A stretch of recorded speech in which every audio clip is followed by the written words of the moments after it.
And, again, whether you want to believe him or not, I don't know. But I do think, if anything, we've got to get to ourselves in a position where play calling, as Reed has said, is the easiest thing to jump on. I think that's the one thing that many people will complain about. In fact, if there's something to transition to that, maybe no better example than the college football playoff when Alabama is sitting at the 3-yard line and you run a play that really, quite frankly, wasn't executed well at all, and it looks like a terrible play. You're like, what was that? Right. And if you kind of strip it down or you peel back the onion, you realize that there was an opportunity to score if the play was executed perfectly. Now, whether you like the play call or not, more times than not, we all know that it comes down to whether or not the players execute or whether they don't.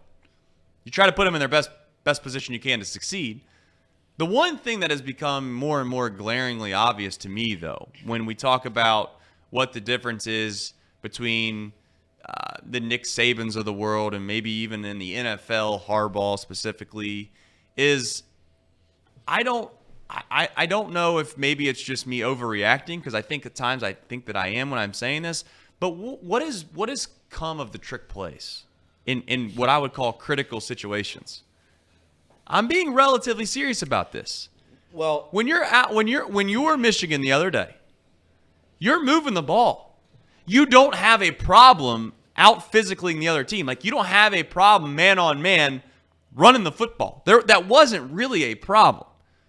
But you decide, once you get a couple first downs, that now's the time we're going to run the flea flicker, or we're going to run the pass back to McCarthy. And you scratch your head and you wonder, what exactly is the plan?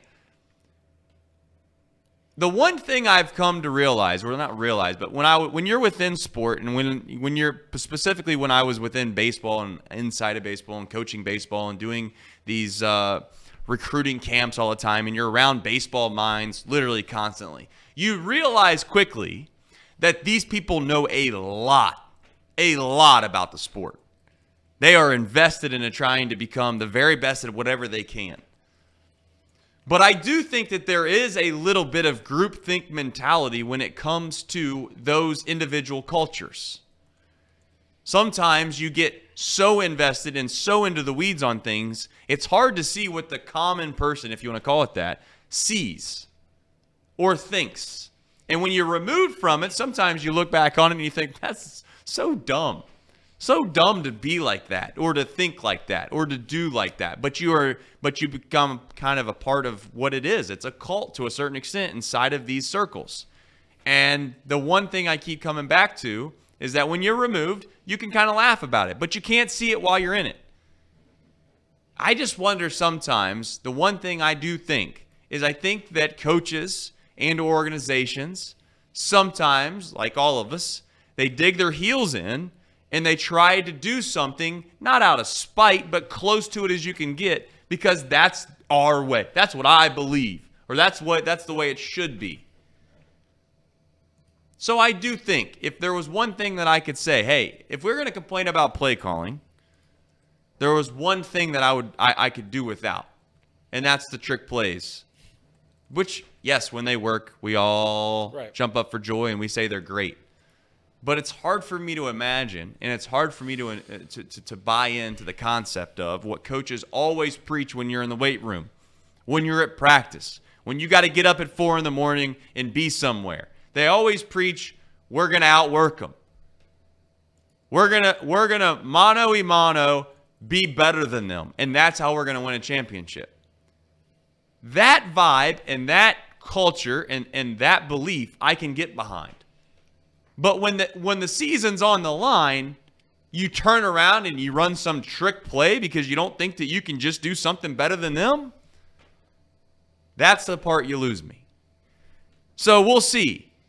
To transition, I've not. You got something to add, Reader? Well, I was just gonna say, like trick plays they're so galvanized because it's exactly everything you're saying. When they work, everyone's like, this guy's the smartest guy ever. When they don't work, what the hell are we doing? I will, for all the trick plays that haven't worked this year, I will ask Bengal fans to recall one of the brightest moments of the Super Bowl was a pass from Joe Mixon to T. Higgins. Yeah, and that's a trick play. Like that, they ran a trick play, it worked. It's one of your favorite memories from that game. And I also think you can argue, you can look at the Kansas City Chiefs offense and say what you want this season, but I'd argue they've had a lot of success over the past several years, and their game plan heavily involves trick plays. There is a lot of trickery when the Kansas City offense takes the field. So I think it's okay to run them. I just think when they don't work, it sucks. I want to make one comment on Zac Taylor. I think it's okay to be on the side of Zac Taylor and not love the play calling. I think that's okay. I can sit here right now and say I respect the hell out of what Zac Taylor's done over the past several years. We haven't been to a Super Bowl in 30 years. So yeah, I think there's a testament to saying Zac Taylor's good at his job. But I can also sit here and say that there are aspects of his job that I think could be improved by giving that responsibility to somebody else. And I think that needs to be looked at in the offseason. I don't know who you give the play calls to. That's not my job. But I do think it should be looked at. And I think that's a fair assessment. I saw a tweet on X.com that some Reds fan, some big Reds Twitter account, they said, "All right, David Bell, we gave you $100 million. If you don't make the postseason this year, you're gone." And that's the kind of thing where it's so much different in baseball, coaching in baseball and coaching in football. Coaching in baseball, like if Hunter Green gets hurt or if Ellie De La Cruz hits 190, that's not on David Bell. David Bell's not responsible for the play of the players. I do think coaching in football, you are responsible for the scheme. You're responsible for putting guys in the position to make those plays. And I think that's kind of where the translation gets lost. We just extended David Bell. I don't want David Bell gone. I think he's done a fine job. I don't think you can look back at what Zac Taylor's done and say he's done a bad job. He lost his quarterback. You played the fifth hardest schedule in NFL history, arguably, based on statistics I don't understand. But you've played it, and you've come out the other side with a winning record, maybe if you win, which I think they will. We didn't even talk about it. It's Jeff Driscoll. It's Jeff Driscoll Senior Day. It's going to be return of Jeff Driscoll. I once bought a Cameo from Jeff Driscoll. I don't know if you don't know Cameo. Basically, you pay celebrities, athletes to give you like a video message. It's really stupid. It's genius by them because everybody's going to waste $100 on this. I paid, I think, $25 for a Cameo from Jeff Driscoll to shout out my fantasy league. Worst $25 I've ever spent, but it's very funny. But anyway, the point remains, Zac Taylor is very good at being a head coach in the NFL.